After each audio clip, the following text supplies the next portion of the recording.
अब मैं तुम्हें यहाँ के बारे में थोड़ा बता देता हूँ कि मुझे यहाँ से क्या मिला। पढ़ तो मैं बहुत दिन से रहा था। एक अपने विजय सर हैं, विजय सर खुद नक्शा बन जाते थे यहाँ पर। विजय सर के खुद नक्शा बनने से एक्चुअली मुझे ये नहीं पता था कि केरल कहाँ है, गुजरात कहाँ है, नहीं पता था मुझे, लिटरली नहीं पता था। पूरा पश्चिम उत्तर दक्षिण का ज्ञान नहीं था, बिकॉज दैट मेरे को पढ़े हुए बहुत दिन हो गए थे। उन्होंने यहाँ खुद नक्शा बना करके, खुद नक्शा बन करके काफ़ी चीज़ें दिमाग में बना दी, और वो चीज़ें मेरे बहुत काम आई, बहुत ज़्यादा काम आई। अनुच्छेद उन्होंने ऐसे रटाए मुझे कि वो सीजीएल में भी काम आए, इसमें भी काम आए, पटवारी में भी काम आए। मतलब पटवारी का मैंने पन्नों को ऐसे पलटाया, पटवारी की जो किताब थी ना, जो मैंने यहाँ पे अपने वो नोट्स थे उनको पलटाया है, ऐसे पलटाया, क्योंकि मेरा यहाँ का जो था ना वो देखते से ध्यान में था, हाँ यार ये ऐसे है वैसे है। तो वो हो गया। उसके बाद में जो साइंस की अपनी बुक है आपने देखी होगी, आप एसएससी सीजीएल का पेपर दे सकते हो अगर उस बुक को सर के पढ़ाने के बाद में कम से कम 2 बार रिवाइज करो घर जाके, या अगर यही करना है तो। बाकी रीजनिंग की मैडम, मेरा रीजनिंग पहले से प्रिपेयर था। कई बार रीजनिंग की मैडम होगी यहाँ पे कहीं, वो मेरे ऊपर गुस्सा भी हुई, मतलब उन्होंने जाहिर नहीं किया। अब वो जो कराती थी, मेरा प्रिपेयर था, मैं पहले कर लेता था, तो उनको ऐसा लगता था कि मैं कर नहीं रहा हूँ और मैं बैठा हुआ हूँ। मेरे को इस चीज़ का फील भी हुआ है, लेकिन मैंने सोचा यार मैं क्या एक्सप्लेन करूँ मैडम को कि मैडम ये मेरा प्रिपेयर है, इसलिए शायद मेरा जल्दी हो जा रहा हो। लेकिन 2-3 डाउट आए तो मैंने उनसे पूछा, उन्होंने मुझे लिटरली आकर के मेरी कॉपी में बताया, बोर्ड पे नहीं बताया। बोला सर ये ऐसे नहीं, ऐसे हो पाएगा। वहाँ से रीजनिंग भी मेरा, मतलब जो डाउट थे रीजनिंग के मेरे क्लियर हुए। साइंस मुझे बहुत अच्छा मिला यहाँ से, क्योंकि वो जो साइंस की बुक है ना, और सर जो पढ़ाते हैं, सर के भी पढ़ाने का तरीका, सर यहाँ पे तो खुद तो 2 बार रिवाइज कराते हैं और 2 बार तुमने कर लिया, तो मेरे हिसाब से इनफ है वो। लेकिन क्या है, हम लोग नहीं पढ़ते, सच तो ये टीचर है ना बहुत बहुत मेहनत करते हैं यार। हम लोगों को इनकरेज भी तो कितना करते हैं, लेकिन हम लोग खास करके लड़के घर गए, घर जाने के बाद में कहीं, और कई लड़के हैं ना बेकार ही टाइम वेस्ट कर रहे। मतलब कई के पास में काम है, 2-4 लड़के थे ऐसे जो कि बोला सर हम रात को कैटरिंग में काम करने जाते हैं और दिन में फिर कोचिंग आते हैं, हमको रिवाइज़ करने का टाइम नहीं मिलता। मेरी बैक लाइफ अगर देखी जाए तो एक समय पे मैंने पेपर बांटे हैं, न्यूज़पेपर सवेरे, और रात को आइसक्रीम बनाने की फैक्ट्री में काम किया है। नेपानगर से कोई लड़का होगा तो वो मुझे जानता होगा, मेरा बैक। और मुझे पैसे की ज़रूरत नहीं थी, मेरे पापा परमानेंट नौकरी पे थे as a junior security officer Nepa mill में। बट मेरे शौक़ बहुत ख़तरनाक थे। मेरे शौक़ ऐसे थे कि मेरे पापा का रूल था साल में 2 कपड़े दिलाने वाला, या तो दोनों दीपावली पे ले लो, या एक बर्थडे पे ले लो और एक दीपावली पे ले लो। बट मेरे शौक़ थे कि मुझे कम से कम 4-5 कपड़े चाहिए होते थे, 4-5 जोड़ी कपड़े, क्योंकि मैं 9th में पहुंच गया था। 9th में दोस्तों के साथ में इधर उधर घूमना, कहीं जाना, तो कई बार तो दोस्तों के कपड़े भी लेके उधार पहने हैं मैंने। जैसे आज सर की शर्ट मेरे को पसंद आएगी, मैंने सर ये आप मुझे दे दो। जूते भी पहने हैं।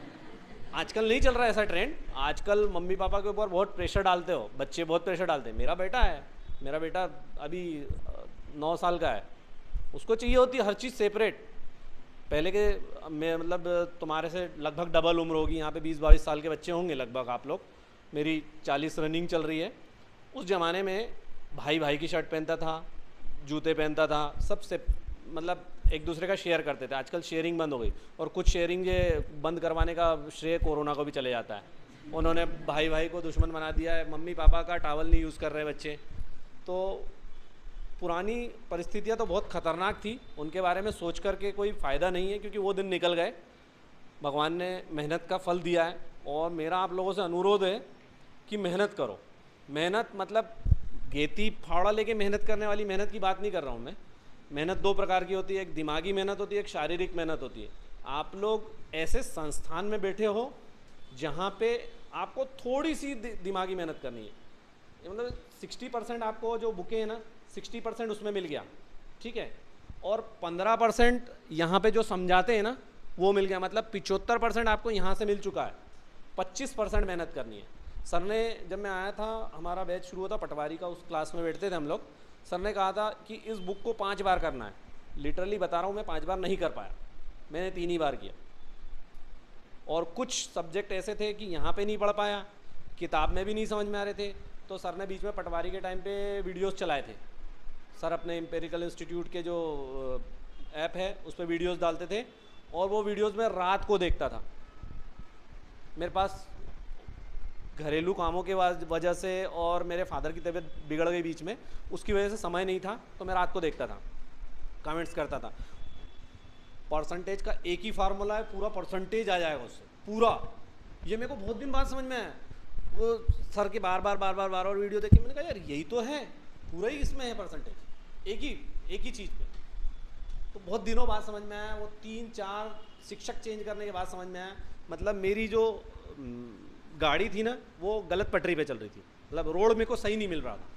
मैं गलत रोड पे चल रहा था और सोच रहा था कि पहुंच जाऊंगा, बट पहुंच नहीं पाया। मेरे को यहाँ आने के बाद में रोड सही मिला है। तो आप लोगों को रोड मिल गया है, आप लोगों की गाड़ी थोड़ी स्लो है, उसको पूरा कर लो प्लीज़। दूसरी बात कि आप लोग गिव अप बहुत जल्दी कर देते हो। कई बच्चे देखे मैंने मेरे साथ में यहाँ पे जो ड्रॉप कर दिए, कोचिंग ड्रॉप कर दी उन्होंने। कितने एग्ज़ाम दिए? 2 या 3? हाँ, 2 या 3 एग्ज़ाम दिए बच्चों ने और वो गिव अप कर गए। गिव अप क्यों कर गए? बोला अरे सर पैसे लगते हैं, फॉर्म भरते हैं अपन, पैसे लगते हैं और एग्ज़ाम नहीं निकलती है। भाई कॉम्पिटिटिव अगर 1 या 2 बार में निकल जाएगा ना तो सब सरकारी नौकर बन जाएंगे सभी, फिर तो कोई बेरोजगार ही नहीं बचेगा ना। कॉम्पिटिटिव समय मांगता, समय। ये चीज़ मैंने अब जज की।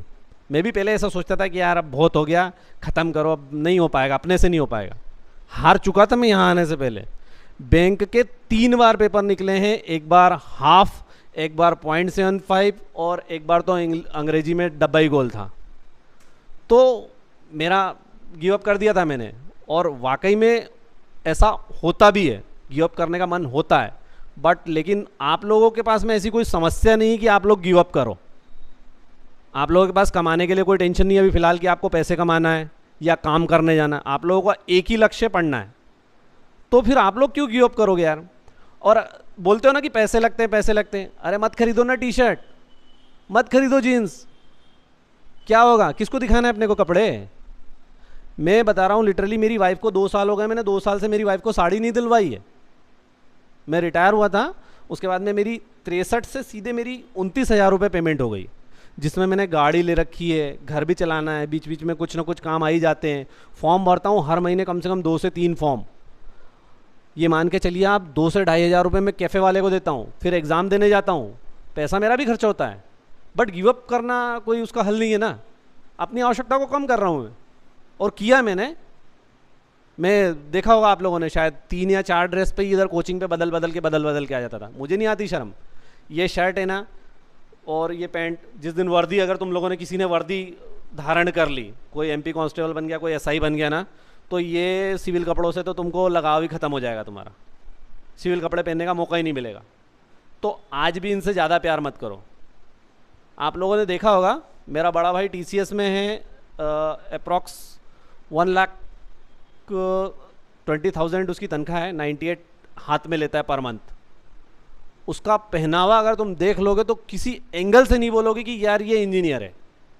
वो कहीं अगर बाहर जाता है तभी शर्ट पैंट पहनता है।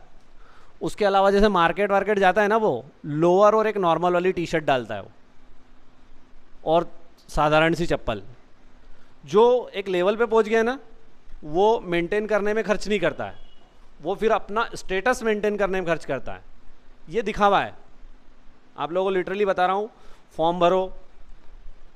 मैं भी पहले सोचता था कि यार फॉर्म भरने से कुछ नहीं मिला, बट भयंकर एक्सपीरियंस मिलता है, भयंकर एक्सपीरियंस।